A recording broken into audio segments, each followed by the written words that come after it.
Salut tout le monde, bienvenue à ce troisième vidéo sur le jeu Fab de Bulge publié par GMT Games en 2008. Dans ce relativement long vidéo, on va couvrir ce que le jeu appelle le mouvement opérationnel et le mouvement stratégique. Ça fait suite aux vidéos précédentes. Après l'admin phase, par exemple, là, si c'est le tour de l'Allemand, après son admin phase, il va faire ce qu'on appelle son Operational Movement Phase. Il se passe quand même pas mal d'affaires là. Il peut bouger toutes ses unités, vous l'aurez deviné. Fait qu'on assoit quelques concepts de base. D'abord, le jeu a deux types d'unités, si on veut, deux grands types d'unités. L'infanterie, principalement représentée par cette icône-là, le fameux carré avec un X dedans, ça c'est de l'infanterie. Les ingénieurs sont considérés de l'infanterie aussi. Évidemment, les parachutistes, là, qui ont une icône un petit peu plus différente, avec le genre d'oiseau dedans, c'est aussi considéré comme de l'infanterie. Et il y a une unit qui est considérée, là, ce symbole-là de NATO, c'est le Mountain Infantry. Infanterie de montagne, évidemment, c'est considéré de l'infanterie aussi. Ça ici, c'est considéré un Armor Class Type. Ça aussi, c'est un Armor Class Type. Et ça aussi, c'est un Armor Class Type. Donc, dès que c'est plus un rectangle avec un ovale dedans, là, si on veut, vous pouvez considérer ça un Armor Class Type. Le jeu se casse pas le basic avec les points de mouvement, là. Toutes les unités d'infanterie ont 3 points de mouvement et toutes les unités Armor Class ont 6 points de mouvement. Alors, cherchez pas le chiffre pour vous dire combien de points de mouvement a chaque unité, là. Infanterie égale 3, Armor Class égale 6. Ça, c'est relativement simple pour ça. On ne peut pas ne pas parler des stacking limits. C'est un classique dans tous les wargames. Alors, chaque area peut contenir maximum 2 unités de chaque camp seulement. Alors, ici, j'ai 2 unités alliées, par exemple. Je ne pourrais pas volontairement bouger une unité alliée de plus ici. À noter que les assets ne comptent pas. Au début de la game, vous avez là, encore là, ce ne sont pas des blocs en bois dans le jeu physique, ce sont des markers en carton. Alors, l'allié commence avec quelques, ils appellent ça des garnisons, là, je pense, là. Alors, il y en a une à Spa, il y en a une à Wilt, il y en a une à Bastogne. On a vu dans le vidéo précédent les Task Force aussi qu'on peut ajouter. Alors ça compte pas dans le stacking limit. Il faut vraiment le voir, 2 blocs maximum de chaque camp. Vous ne pouvez pas violer ça volontairement. Si vous le violez involontairement, par exemple dans le cas d'une retraite, vous devez, le jeu est assez clément quand même par rapport à ça, vous devez continuer à retraiter jusqu'à temps que vous finissiez par arriver quelque part où est-ce que vous n'êtes pas en situation où vous violez le stacking limit. Et si jamais vous n'êtes pas capable de le faire, ben là, votre unité est éliminée, là, mais quand même, comme je dis, c'est assez clément, là. Ça peut arriver, là, si toutes nos areas sont pactées, là, puis que là, la bataille qui est en avant, au front, l'unité recule, là, ça peut arriver qu'elle recule de 2, 3 areas, puis qu'elle se retrouve en arrière complètement des autres, là. Quand arrive le mouvement opérationnel, comme je disais, le joueur peut bouger toutes ses unités. En fait, chaque unité a 4 choix, là. Les assets, d'abord, on va régler ça tout de suite, là. Les assets sont stationnaires, les assets ne bougent pas.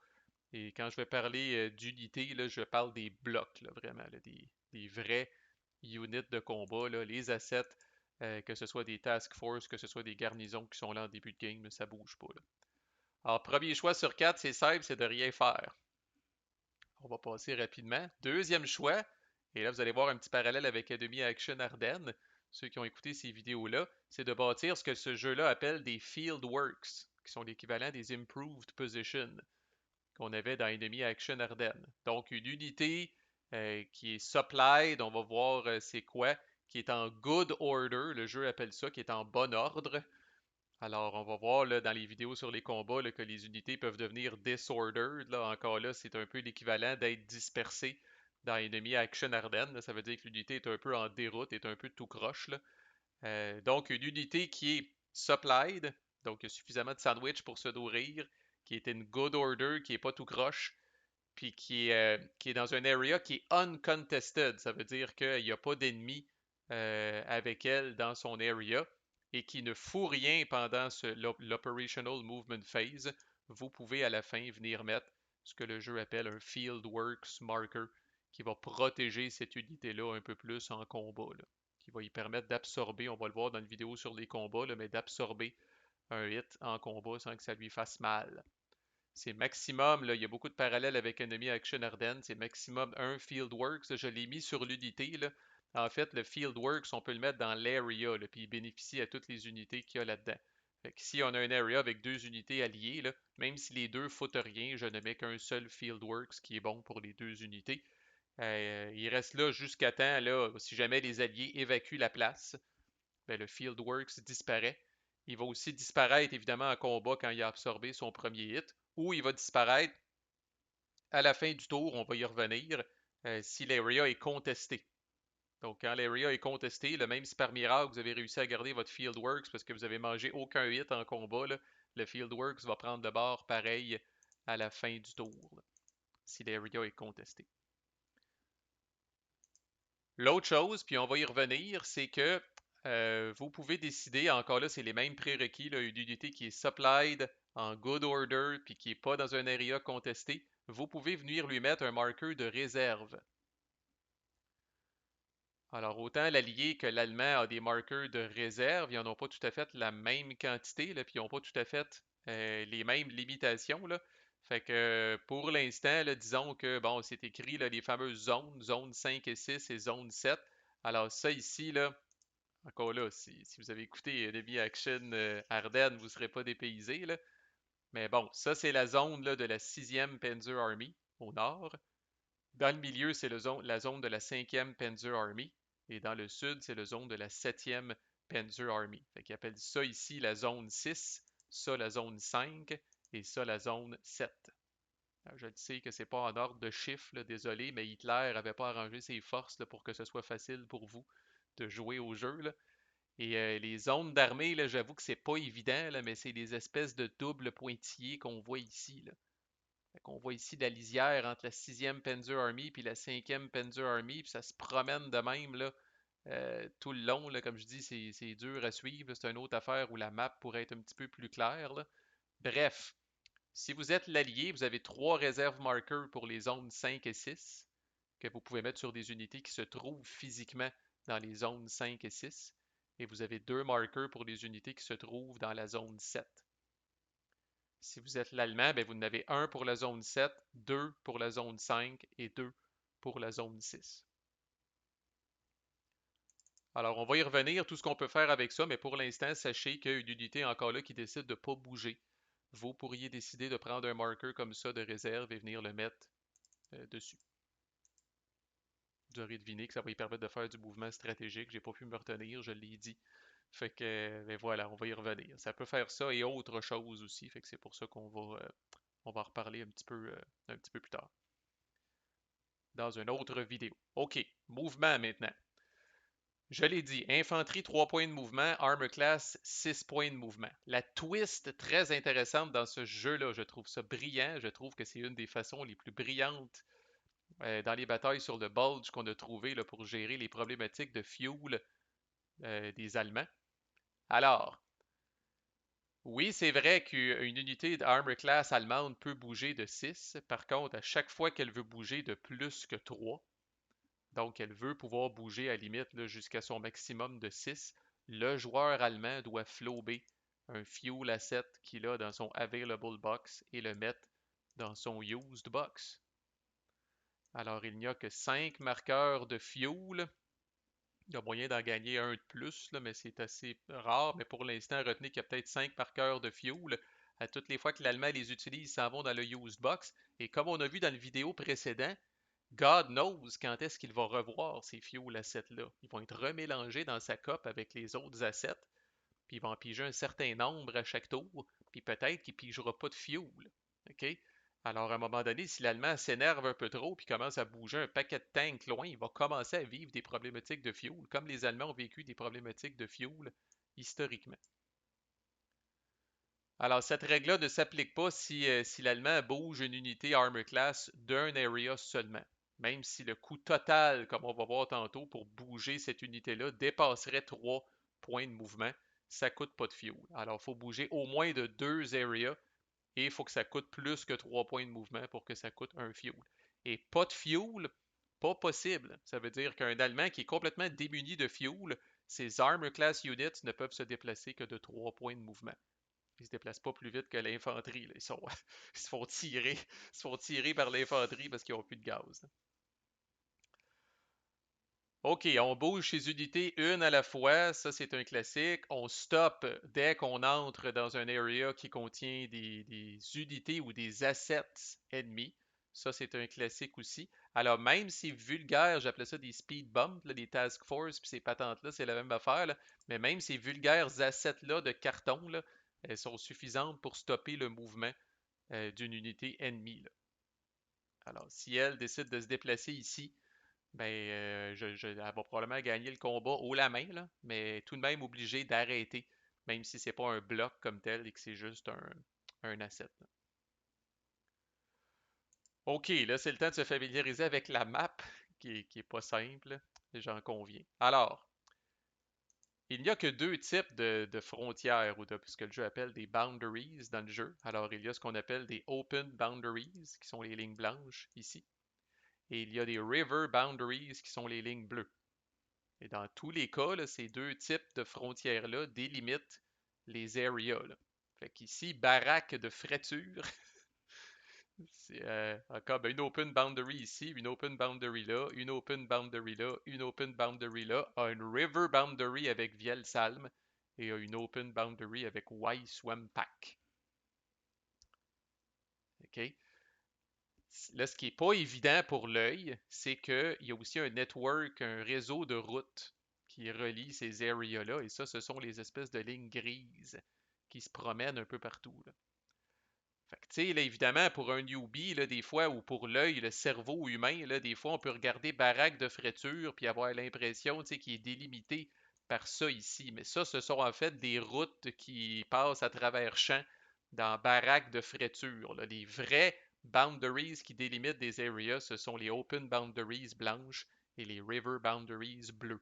Les routes grises, forcez-vous, là, mais c'est un réseau de routes qui va faciliter le mouvement, là. Et des fois, là, ils n'ont pas mis ça facile, là. Malheureusement, la personne qui a eu la brillante idée là, de représenter comme Liège, la ville de Liège, via cette espèce de rectangle-là, là, on dirait qu'il faut se reculer encore plus, là. N'ajustez pas votre appareil, mais Esneux est bel et bien adjacent à Fléron, là. Il y a comme ici là, un river boundary entre Esneux et Fléron, puis t'as la route qui passe ici, puis t'as l'espèce de gris qui est par-dessus. C'est my God. Euh, Quelqu'un veuillez parler au graphiste de cette map-là là, avant qu'il soit trop tard. En fait, hélas, il est trop tard. Mais voilà. Alors, on s'habitue quand même avec le temps, là. J'ai l'air encore là à dramatiser, là, mais c'est pas si pire que ça, là. OK. Alors, ça coûte un point de mouvement pour passer d'un area à l'autre via une route. Encore là, le jeu ne se casse pas bien le basic au niveau du terrain puis tout ça. Et ça coûte 2 points de mouvement pour passer d'un area à l'autre via une boundary qui n'a pas de route. That's it. Vous connaissez toutes les règles de points de mouvement dans The Bulge. Sans niaiser, c'est à peu près ça.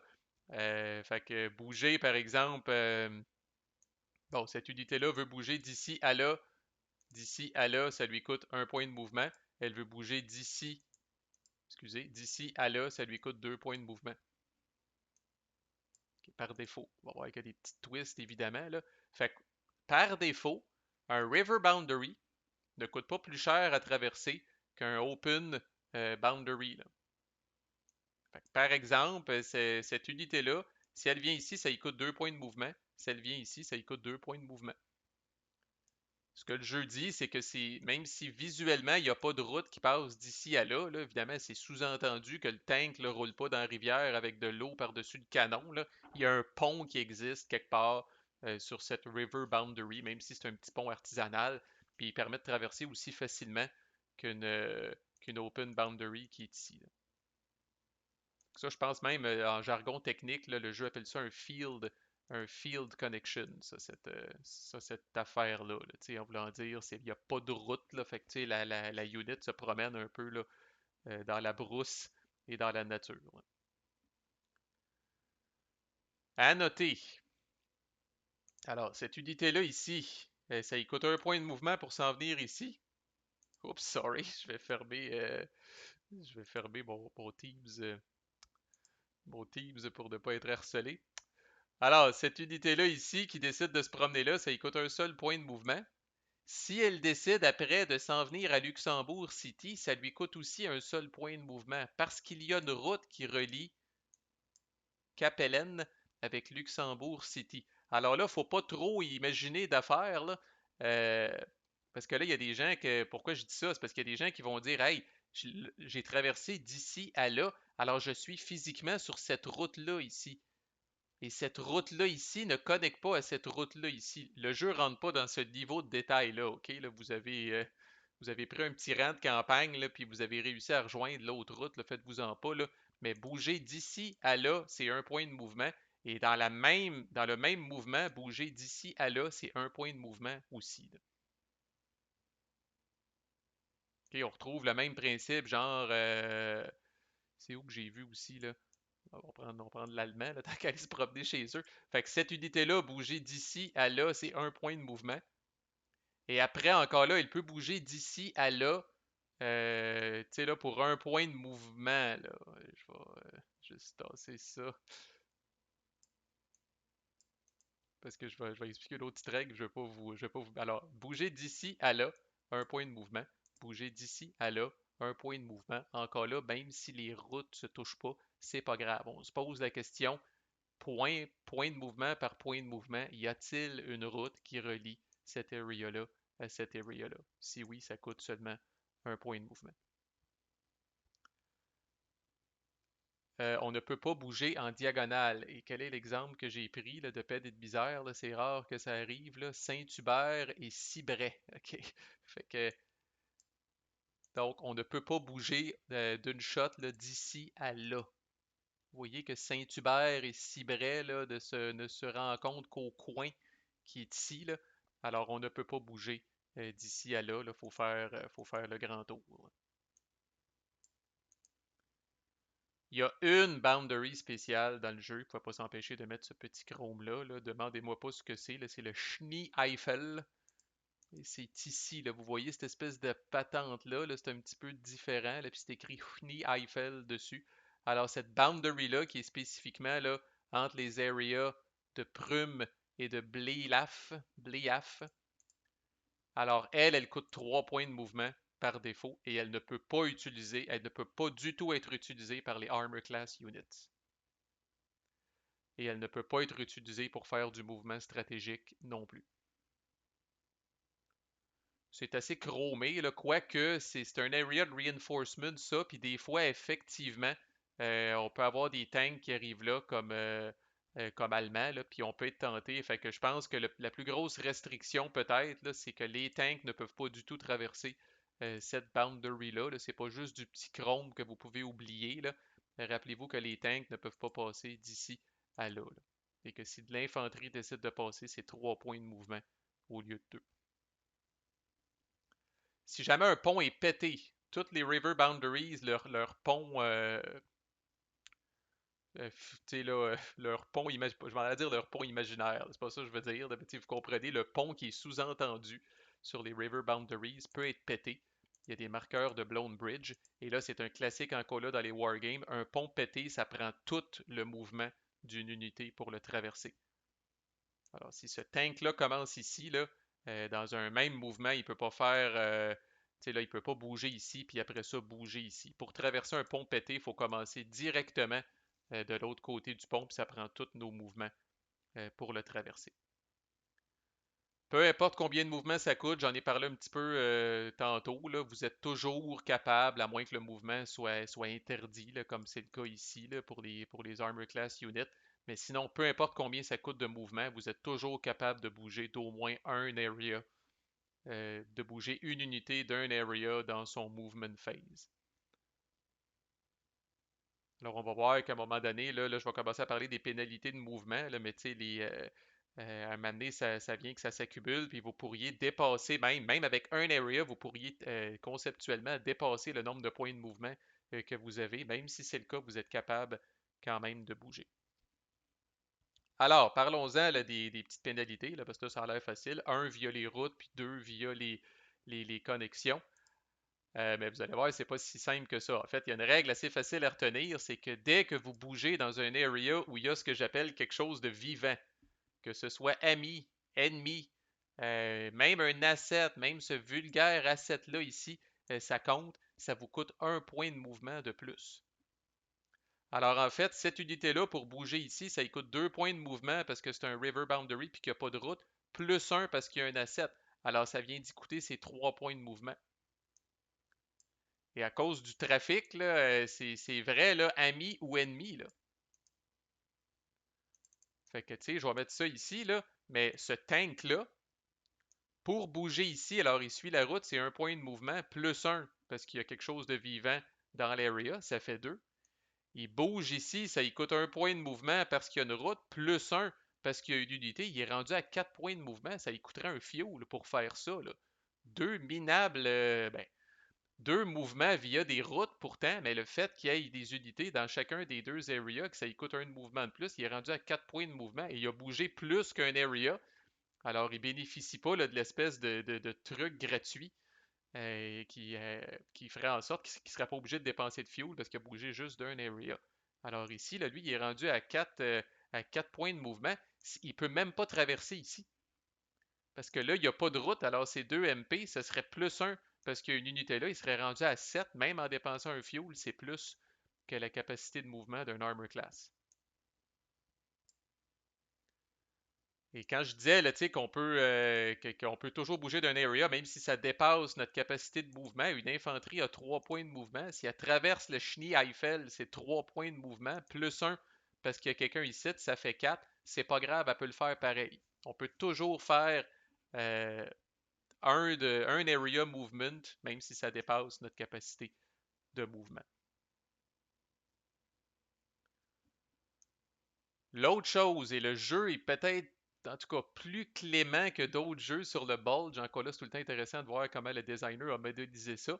Mais une armée qui décide, ça s'applique à l'allemand seulement, une armée qui décide de quitter sa zone d'armée, de traverser la frontière de sa zone d'armée, doit payer 2 points de mouvement de plus. On va reculer les affaires ici, là, mais si j'ai un tank ici de la 5e Panzer Army, et là je vous initie tout de suite à un concept relativement simple, c'est assez visuel, là, mais les unités de la 6e Panzer Army sont mauves, ont le fond de leur icône d'unité en mauve. 5e Panzer Army sont grises et 7e armée sont bleues. Alors on les reconnaît facilement. Alors elle, même si elle voulait s'en venir ici, bon, ben, c'est un pour bouger d'ici à là via la route.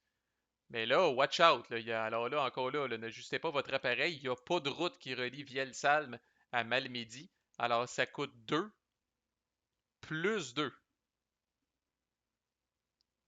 Alors là, on a fait 1 à date, 2, 3, 4, 5 points de mouvement. Et là, grosse limite, si je suis bien motivé, je pourrais suivre la route puis m'en venir ici. Alors, c'est pas si pire, encore là, je suis fatiguant, mais si vous avez écouté la vidéo d'Enemy Action Ardennes, c'est beaucoup, beaucoup plus restrictif par rapport aux zones d'armée. Là, pendant les premières journées, là, il n'y en est pas question de dépasser les zones d'armée. Dans ce jeu-là, ces limitations-là demeurent pendant toute la game, mais sont un petit peu plus slack. Alors, dès le 16 décembre, je mets ça à l'extrême, ou le 17 décembre, là, il y a des unités qui peuvent traverser d'une zone d'armée à l'autre au besoin. Là, ça coûte cher quand même. Et encore là, le 1 point de mouvement, le 1 area mouvement minimum. Alors, si j'ai une unité ici, puis eux autres sont là, alors ça me coûte 2 pour traverser, plus 2 parce que je sors de ma zone, plus un parce qu'il y a une unité là, ça me coûte 5 en tout. Est-ce que j'ai besoin de dépenser un fuel? Non, parce que je bouge d'un area seulement. Alors, une fois que vos unités sont collées sur les limites de frontières, là, vous êtes capable de faire des affaires et ça ne vous coûte même pas de fuel comme allemand. OK, si jamais vos unités sont out of supply, on va y revenir dans une autre vidéo, là, mais ils n'ont plus de sandwich, ils se meurent de faim. Ou si elles sont désordonnées, là, donc un peu tout croche suite à un combat, elles ne peuvent bouger que d'un seul area. Si jamais vous quittez un contested area, Bon, admettons, là, cette unité allemande-là est ici, c'est un contested area parce qu'il y a des unités ennemies qui sont là. Alors, quitter un contested area, c'est un point de mouvement de plus aussi.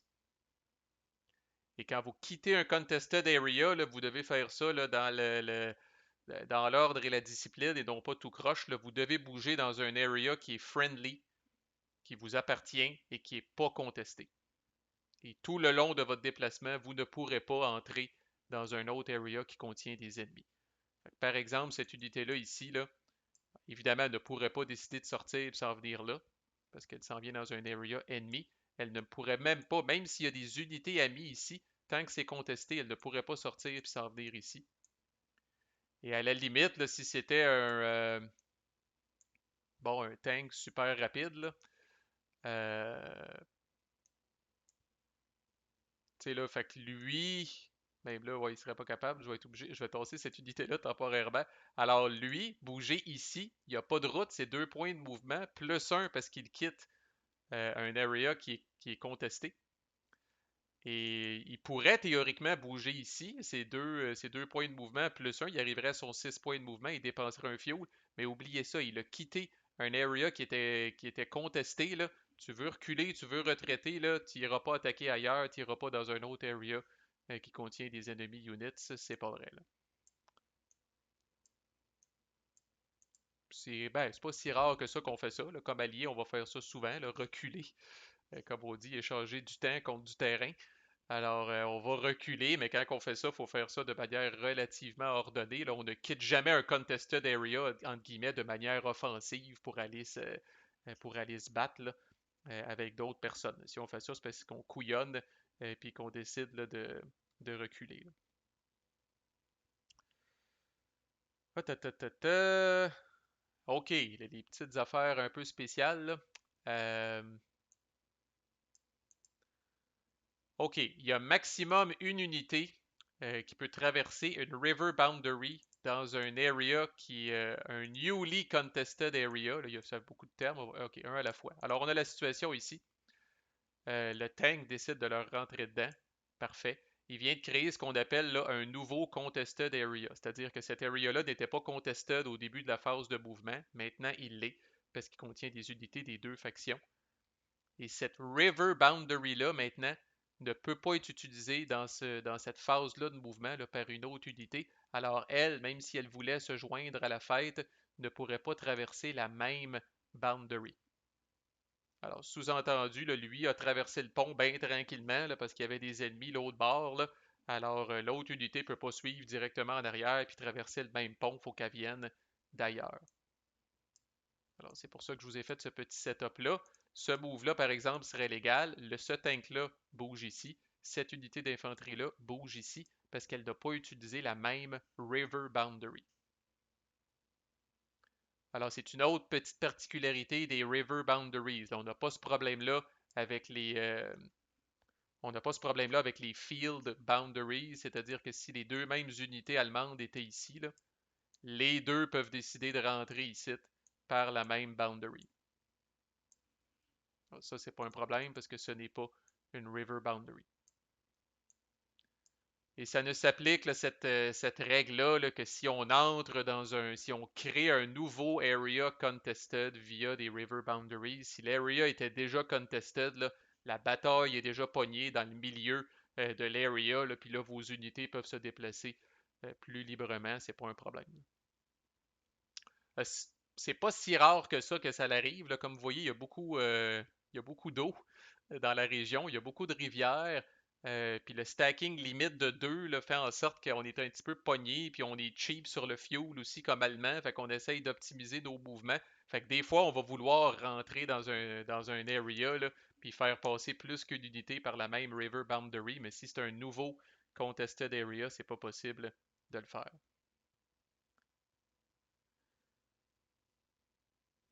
OK. Et l'autre chose qui est très intéressante, c'est que exactement le même scénario. Alors, au moment où une unité traverse dans un nouveau contested area et qui contient des unités ou des assets même ennemis, alors ce joueur-là, dans ce cas-là, le joueur allié a l'opportunité d'essayer de péter le pont au moment où l'unité allemande essaye de traverser.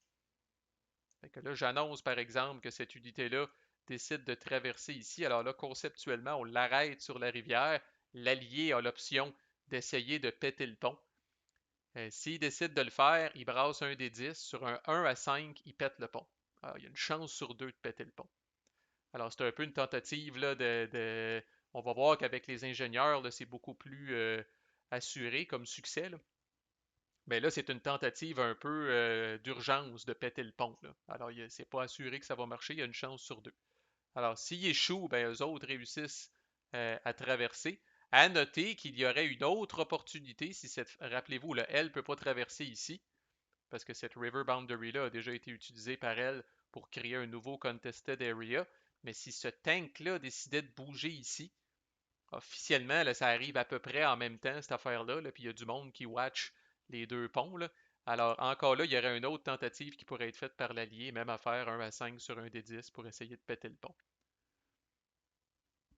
Pardon. Si ça marche, on met un marqueur de Blown Bridge. Et là, là, il y a plusieurs scénarios qui sont possibles. Là, l'Allemand peut toujours décider, ah, le pont est pété, bon, ben, je choke finalement, puis j'y vais pas. Ou il peut continuer, il peut décider de traverser pareil, même si le pont est pété. Là.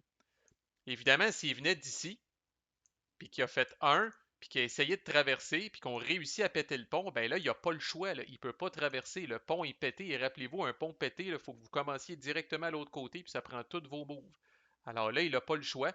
Alors qu'il choke intentionnellement ou non, son move n'est pas fini. Il perd un point de mouvement, et s'il veut, il peut continuer de bouger puis aller ailleurs. Mais s'il était déjà directement à l'autre bord de la rivière puis qu'il traversait, ben, même si le pont est pété, il peut dire j'y vais pareil. Et pourquoi on serait frileux d'y aller si le pont est pété, là? On va le voir dans la vidéo sur les combats, là. Mais si vous entrez dans un nouveau contested area, que toutes les unités ont traversé des rivières et qu'au moins une unité a traversé un pont pété, c'est considéré ce que le jeu appelle. Je peux-tu le mettre directement? Ben oui. C'est considéré ce que le jeu appelle un River Assault.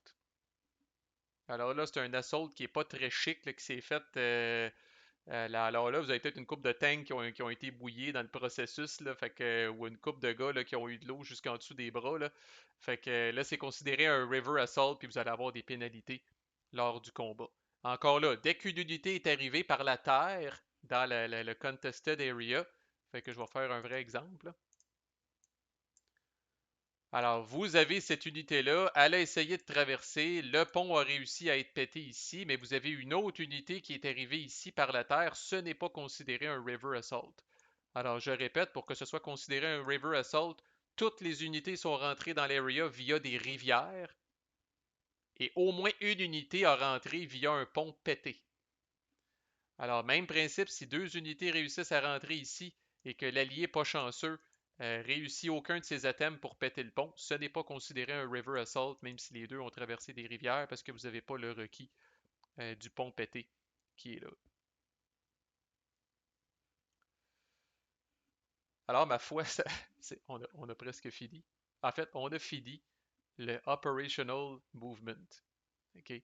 Mais je me suis dit, parce que c'est vraiment pas compliqué, on va parler aussi de ce qui suit tout de suite après, c'est-à-dire le Strategic Movement.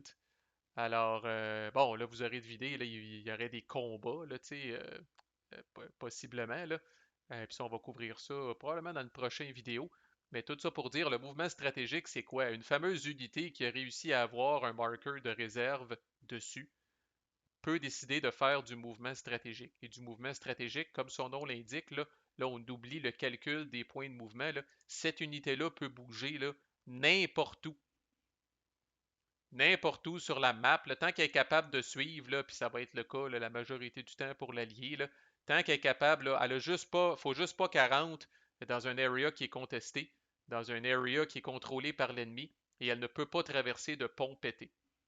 C'est les trois seuls requis. Généralement, on va téléporter l'unité là, à peu près n'importe où là, pour essayer de protéger ses arrières. Et ça peut être fait par l'allié, ça peut être fait par l'allemand. L'allié, malgré le fait qu'il y a beaucoup de marqueurs, puis je répète, ces marqueurs-là peuvent être utilisés pour d'autres choses, les reserve markers, L'Allemand, malgré le fait, j'étudie l'Allié, l'Allemand, malgré le fait qu'il y a beaucoup de marqueurs, ne peut faire qu'un move stratégique par tour.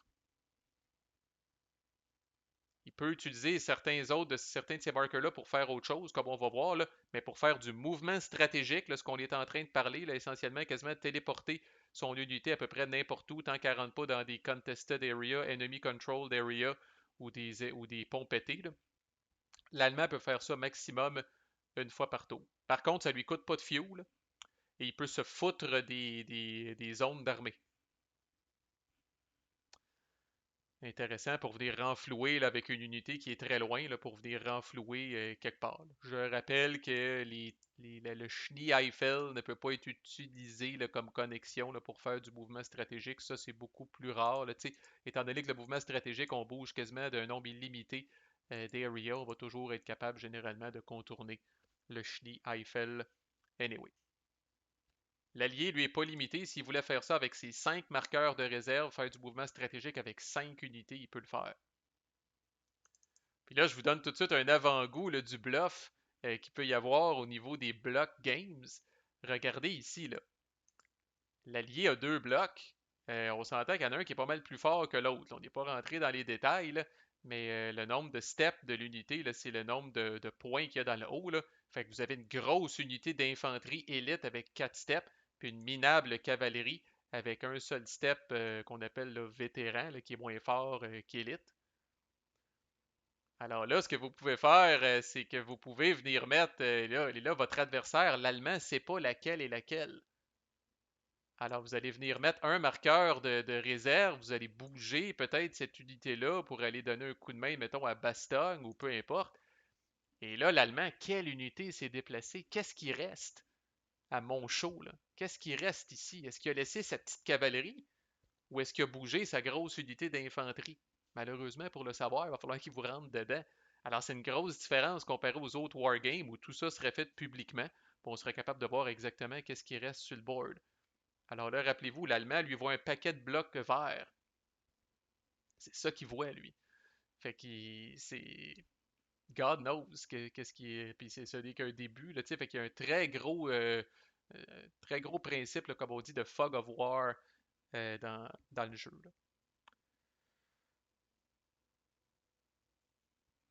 Alright. Dernière affaire, peut-être. Classique encore là dans toutes les games du Bulge, beaucoup plus en fin de game par exemple. Et éventuellement, les Britanniques se joignent à la fête, là, les espèces de blocs orange ici. Et dans ce jeu-là, -là, c'est assez restrictif, là, mais le Britannique ne peut opérer, là, s'il n'y a même pas d'exception, là, contrairement à Enemy Action Ardennes, encore une fois, là, le Britannique ne peut opérer là, qu'au nord-ouest de la Meuse. Et ça inclut ses mouvements stratégiques, ses mouvements opérationnels. Le Britannique est là pour protéger là, la précieuse Meuse et les areas qui sont là, pour les tenir hors des mains de l'Allemand. Fait que concrètement, dans le jeu, là, ça dit que c'est des areas 57 à 96. Alors, 57 est ici et 96 est ici. Là. Alors, c'est toute cette strip-là d'area qui est au nord-ouest de la Meuse. Alors, ça, c'est des unités britanniques là, qui arrivent en jeu uniquement au tour 6. Là. Vous n'avez pas trop à vous soucier de ça au début de la game. Là. Mais c'est des unités là, qui étaient un peu dédiées, si on veut, à protéger la Meuse. Alright, on en est. My God, on s'en est sorti, je pense. Fait que voilà. Euh, Prochaine vidéo, on va commencer mollo avec les combats, là, mais là, oh boy, ça va être délicieux puis ça va être succulent, là. Fait que manquez pas ça, on va voir la base des combats sans assets. Ok, on se compliquera pas la vie au début, là, juste des combats bloc contre bloc avec le terrain puis tout ça, on va en avoir plein notre casse là. On va faire toutes sortes d'exemples avec les D10 puis on va s'éclater là. Fait que manquez pas le prochain vidéo encore une fois. Merci de votre écoute et de votre potentielle fidélité. À plus.